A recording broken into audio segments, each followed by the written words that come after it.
Esse tipo de situação me fez repensar bastante sobre a questão de tempo na hora de você executar o leilão. Então vamos lá, eu quero te contar uma história, essa é uma história real, de um dos nossos clientes. Na verdade, não foi apenas uma pessoa, mas foi um grupo de investidores que decidiram investir em 2 imóveis de leilão. Para isso, eles nos procuraram, contrataram a nossa assessoria e até aí tudo bem. Encontramos 2 oportunidades para eles, cidades distintas, todas boas oportunidades, mas uma particularmente muito boa mesmo. Era coisa de comprar por 100 e preço de venda, à época, de 250 mil reais. E aí vem algumas coisas importantes que eu já quero te dar essa dica aqui desde então. No final do dia, sempre quando a gente faz análise de mercado, é sempre uma questão do momento. Então a gente faz um comparativo de imóveis com o mesmo padrão, na mesma região, preferencialmente no mesmo condomínio ou no mesmo lugar. Obviamente que quando existem poucas opções, a gente precisa expandir um pouco mais, porque a gente não pode pegar uma única referência. Então, eu vou te dar um exemplo. Estou aqui na minha casa nesse momento. Digamos que eu queira participar de um leilão nesse condomínio aqui. Não tem nenhuma referência, ou só tem uma. Eu só vou usar ela como referência? Não. Eu vou precisar expandir, ter algumas outras noções, talvez um condomínio ao lado, talvez numa rua atrás. Por quê? Porque eu preciso ter uma média. A lógica é essa, a gente precisa ter uma média. Importante dizer isso porque, como o preço de mercado, ele é variável. Muitos de vocês que seguem aqui o canal, vocês já ouviram falar que no longo prazo, todo imóvel tende a valorizar. Isso é verdade. Mas isso não significa que no curto prazo possa haver uma mudança desse cenário. Inclusive uma desvalorização. Porque o fato de, no longo prazo, ele se valorizar não significa que hoje as coisas não podem mudar. Então, eu vou te dar alguns exemplos de cenários pessimistas. Taxa de juros deu uma forte subida na região. Então, na região não, no país. Então, inevitavelmente, as pessoas compram menos imóveis. Isso faz com que as pessoas que estão querendo vender tenham mais dificuldade de vender e, consequentemente, elas diminuam o preço daqueles imóveis. E o preço médio tende a cair. Um outro cenário que pode alterar é algum tipo de situação específica. Eu já tive imóveis, já comprei um imóvel especificamente numa cidade, em que em um curto espaço de tempo, ali questão de 7 a 8 meses, teve uma variação drástica no preço dos imóveis por conta de 2 grandes empresas que mudaram. Elas saíram da região. Isso impactou fortemente o mercado de trabalho da região, que impactou nos empregos, que impactou nos serviços da região, que consequentemente, no final, impactou no preço dos imóveis, porque menos pessoas queriam comprar imóveis ali. Essa é a lógica, aí você precisa entender. Então, esse é o primeiro disclaimer. Dito isso, a gente seguindo com a arrematação. E aí vem a coisa que talvez é mais interessante de você entender com o objetivo desse vídeo. Cara, tempo é uma coisa muito importante. Não adianta você levar muito tempo para tomar decisão. Decisões, no momento em que você tomou, você precisa agir. Qual foi o problema principal que eu vejo desse grupo de investidores? Era o tempo na tomada de decisão. Então, Gente, agora precisamos fazer A. Era uma criação de votação no grupo. O que vocês acham? Basicamente qualquer tema, cara, e era qualquer tema mesmo, levava coisa de tipo assim, uma semana para ser tomada a decisão. E aí é pro próximo. E agora? E aí, depois da tomada de decisão, tem a execução, que levava mais um tempo. Não, precisa de tal pessoa. Cara, quem que é a favor de contratar tal pessoa? Mais uma semana. Isso foi esticando. Então, um imóvel que basicamente era você entrar, um imóvel desocupado, pra você ter ideia, estava desocupado. Levou 8 meses para ser tomado a posse. E não teve nenhuma dificuldade. A dificuldade foi mandar alguém para a região, para a cidade de um dessas pessoas do grupo, para tomar posse do imóvel. Então, o tempo foi algo considerável. A ponto desse imóvel, que era uma oportunidade realmente muito boa, levou um pouco mais de 11 meses para se tomar a posse. Ele precisou de uma desocupação judicial, então levou um pouquinho mais de tempo, mas levou 11 meses. Não é um prazo normal. Um prazo normal, cara, com bastante chateação do ponto de vista assim, de desocupação, aquela coisa toda. Prazo normal é você ter um imóvel em mãos, um caso difícil, 6 meses. Levou 11. E ainda falta reformar, para depois de reformar, aí então colocar no mercado. Meu ponto. Você não pode levar tanto tempo assim. Porque o tempo é um fator crucial na sua rentabilidade.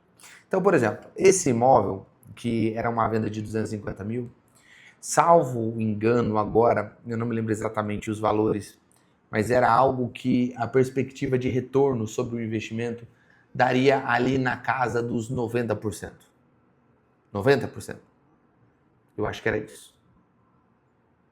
Não tenho certeza agora. Eu tenho certeza que era mais que 70%, tá? Algo nessa faixa. Pronto. Vamos colocar que seja 70%. Num período de 12 meses, isso é uma rentabilidade extraordinária. É uma rentabilidade muito boa. Obviamente que eles não conseguem mais vender nesse prazo de 12 meses. Se essa mesma rentabilidade acontece num prazo de 24 meses, a rentabilidade cai metade. Ainda é uma rentabilidade boa. Seria, vamos dizer assim, 35%. Mas ela, ainda assim, já não é mais tão boa quanto antes. Então, quanto mais tempo você levar para vender, maior é o seu custo, porque você paga condomínio, você paga IPTU, e a sua rentabilidade tende a diminuir. O valor absoluto não muda, o lucro absoluto, mas o dinheiro no tempo muda. Dito isso, mudou-se o cenário de venda. Todos esses fatores corroboraram para o valor do mercado do imóvel cair de 250 na média para algo em torno de 180 na média. Com esse preço de venda, ainda assim, é possível ter uma rentabilidade de uns 36%. Eu lembro de ter feito esse cenário para eles. Cara, ó, no cenário atual está em 36% para vender esse imóvel. Ainda assim, é uma rentabilidade boa em 12 meses. Óbvio que não é estratosférica quanto o mais caro, mas ainda é uma rentabilidade boa. E aí vem um segundo ponto, um segundo problema, que as pessoas elas não enxergam quando elas entram no imóvel de leilão. O alinhamento de expectativa é algo extremamente importante. Se você não tiver um bom alinhamento de expectativas, você corre um sério risco de fazer merda. É, literalmente isso. Por que eu digo isso? A minha sugestão para vender mais rápido o imóvel. Olha só, gente, faz o seguinte, faz uma avaliação desse imóvel, pede para a Caixa fazer uma avaliação. Vocês vão gastar uns R$700 para fazer essa avaliação. Mas vocês já vão saber quanto que a Caixa paga por esse imóvel, qual que é o teto. Então vamos dizer que o mercado esteja querendo pagar 180, mas a Caixa aceita pagar 210. Na prática, o que vocês vão fazer vão vender o imóvel por 210, que é o limite que a Caixa paga, só que, como todo financiamento, precisa ser dado uma entrada. Vocês vão vender pelo preço mais caro, do ponto de vista da Caixa, mas o comprador de vocês não vai pagar esse preço. Só para você entender, todo financiamento você precisa de uma entrada. Vamos considerar que a entrada seja de 20%, beleza? Então, se você compra um imóvel por 210, você precisa pagar 22, 10%, 42 mil reais de entrada. Esse é um impeditivo, é uma barreira de entrada, vamos dizer assim, de quem vai vender um imóvel. Por quê? Porque quem vai vender um imóvel não é todo mundo que tem 42 mil no bolso. Não é uma entrada, é uma coisa cara. Se você consegue diminuir essa entrada, você vende o seu imóvel mais rápido. E como que você pode diminuir essa entrada? Vendendo o mais caro da avaliação possível para diminuir a entrada. Então, vamos dizer que eu queira receber 180 mil na mão. O financiamento vai me pagar isso. Só que para efeitos práticos, vamos supor que eu venda para a Caixa. Estou vendendo para o fulaninho, através da Caixa, por 220 mil. Na hora de fazer o cálculo ali da entrada, o que vai acontecer é que, como eu vou considerar, vou falar para a Caixa, não, o fulano de tal deu a entrada. 42 mil. Pá. A Caixa vai me pagar o restante.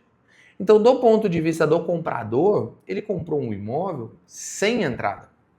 Isso facilita de vender. Por que eu estou dizendo que ter um alinhamento de expectativa é importante? O fato de eles não entenderem exatamente sobre esse alinhamento de expectativa, ou alguns deles não entenderem exatamente, eles falaram, não, gente, como a nossa margem de lucro está bem apertada, não vamos fazer isso não. Vamos esperar achar um comprador de forma normal para a gente fazer essa avaliação. E lembrando, essa avaliação é um critério para você vender, você vai precisar fazer. Eles optaram por não fazer, porque eles acharam 36% de retorno uma coisa pequena. Cara, não é. O que eu quero dizer para você com esse vídeo? Quando você for entrar no mundo dos leilões, tenha em mente essas duas coisas. O tempo e o alinhamento de expectativas. Mais importante, talvez, do que você saber as regras, mais importante do que você saber as técnicas, é você saber essas duas coisas. Alinhamento de expectativas e timing. Diversas coisas vão ocorrer que você precisa não diria desdobrar, mas tomar decisões rápidas. Se você esticar uma decisão para uma semana, vamos supor, o problema chegou até você hoje, segunda-feira, você toma a decisão na sexta, só na próxima segunda começa a execução. Isso pode levar tempo, isso vai encavalando as coisas. No leilão, principalmente, isso é extremamente importante porque a gente usa muita questão de prazo. Alinhamento de expectativas é importante. Qual que é o ROI que eu quero aceitar? Qual que é o retorno que eu aceito ter para esses imóveis, para esse portfólio, a fim de que eu vou arriscar isso e quero estar aqui? Quanto que eu aceito? 20%? Só para você ter uma ideia de benchmark, cara, entre 20% a 30% já é algo bem legal, na média, tá? Óbvio que sempre é possível você fazer, em algumas tacadas, uma coisa diferenciada. Já teve imóveis que já pegamos 80% de ROI, já teve imóveis que pegamos 112% de ROI, mas essa não é a média. E quando você quer fazer uma coisa em escala, você tem que pensar que você vai conseguir a média. Se a média for superior ao que você encontra no mercado, tá ótimo. Por exemplo, a média, sem muito trabalho, um apartamentinho básico, sem muita lero-lero, 25% a 30% de ROI. Na média. Em um ano, 12 meses. Putz, isso é bom pra caramba. Se você tem esse elemento de expectativas, isso vai fazer toda a diferença. Mas por que você está falando isso e não me ensinando as técnicas, como analisar, o que fazer? Cara, porque tem isso já mais prático. Tem um site que eu vou deixar aqui na descrição, que é o Armatec, que já vai te ajudar a fazer isso. Tem uma inteligência artificial que te ajuda a analisar o edital, já te ajuda a analisar a matrícula. Ele já faz os cálculos para disponibilizar para você imóveis com potencial de lucro. O link está aqui na descrição. Agora, essa parte que seria a mentalidade, você precisa pegar. Espero que esse vídeo tenha te ajudado. Nos vemos no próximo. Aquele abraço. Valeu!